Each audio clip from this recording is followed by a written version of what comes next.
So I'm very happy that Cecilia agreed to come here and to walk us a bit through what she is doing in the field. Okay, Cecilia, please.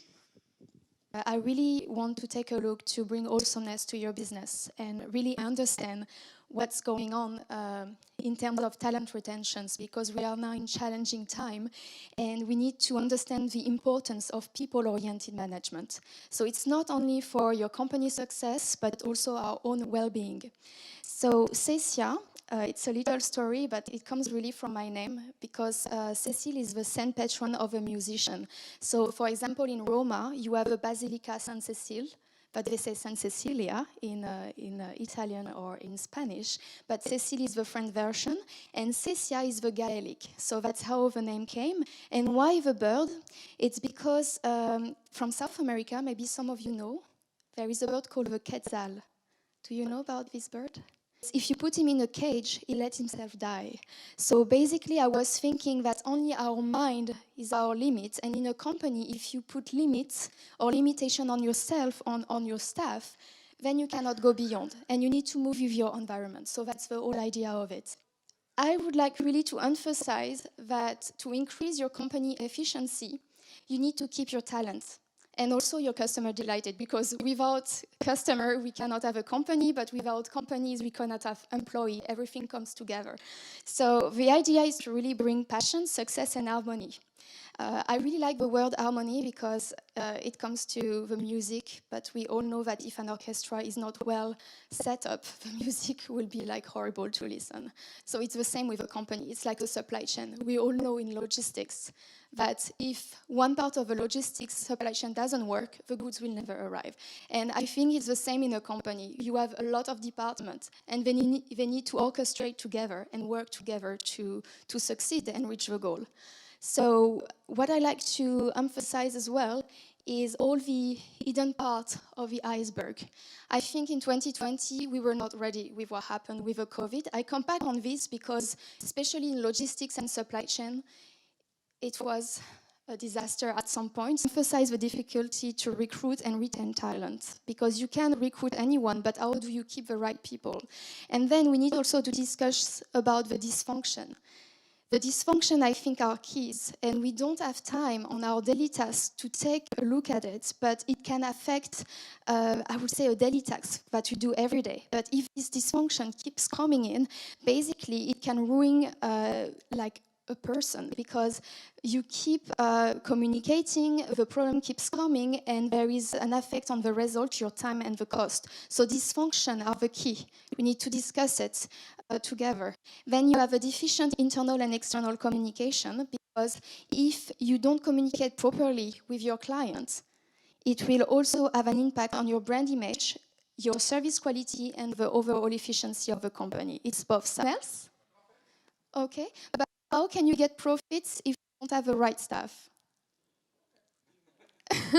Because that's true, we all talk about figures. This is what we look at every day. You arrive at the office, you look at that figures. But how can you get those figures right? That's the key. And so here it's to reduce cost, focusing on sustainability, because the most important is to maximize your resources. How can you be better? By having a continuous improvement. Then you need to create an harmonized ecosystem in your company. So then you have flexibility and success, people are staying, and you can have a long-term growth. On the top of it, you need also to lessen the risk of losing your talents, because if you cannot guarantee quality, let's say you have an amazing staff, it's here for 10 years. Your clients know them, they are great, but we don't realize that every day they struggle with some dysfunction and things in the company. They leave, what do you do? How do you replace them? Do you have onboarding, offboarding process? Or how do you transfer the knowledge? This is something we tend to forget.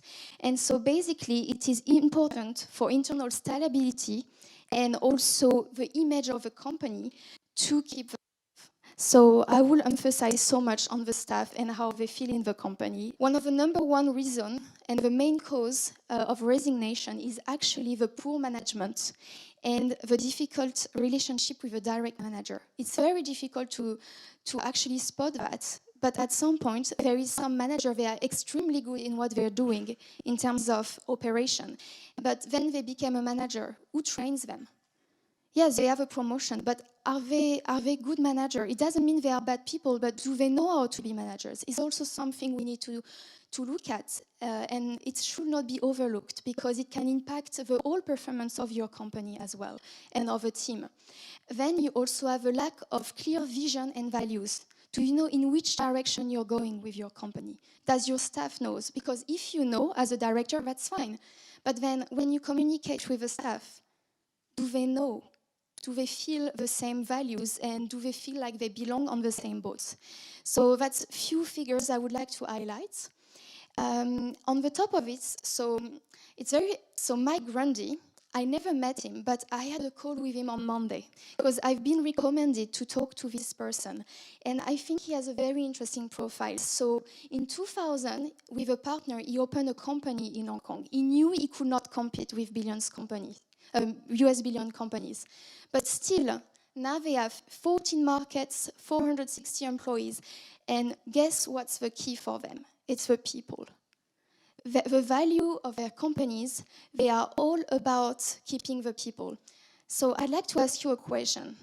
How do you feel about this picture? What do you see? Yes? And so what do you think they are doing? Like they are holding a rope, right?